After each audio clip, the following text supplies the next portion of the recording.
Assalomu alaykum hammaga. Butun O'zbekiston xalqiga. Mana hozir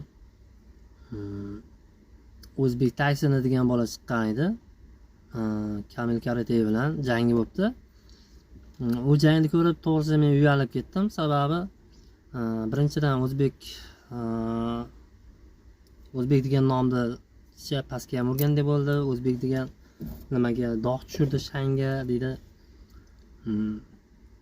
Taysonda ham chicha qoralab bo'ldi. Sababi Tayson degan nom borda, O'zbek Tayson degan nomi bor.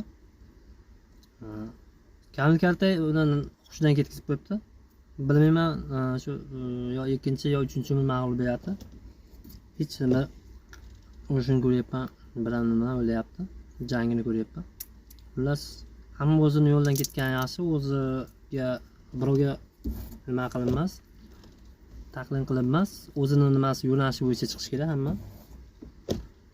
Iloji boricha shu like bosinglar, tanishlarga yuboringlar. Iloji boricha shu O'zbek Taysoniga ham yetib borsaki, keyin zo'rab yo'lgandan keyin yo kuchayish kerak u, yo bu ishni tashlash kerak-da. Sog' bo'ylar, salomat bo'ylar.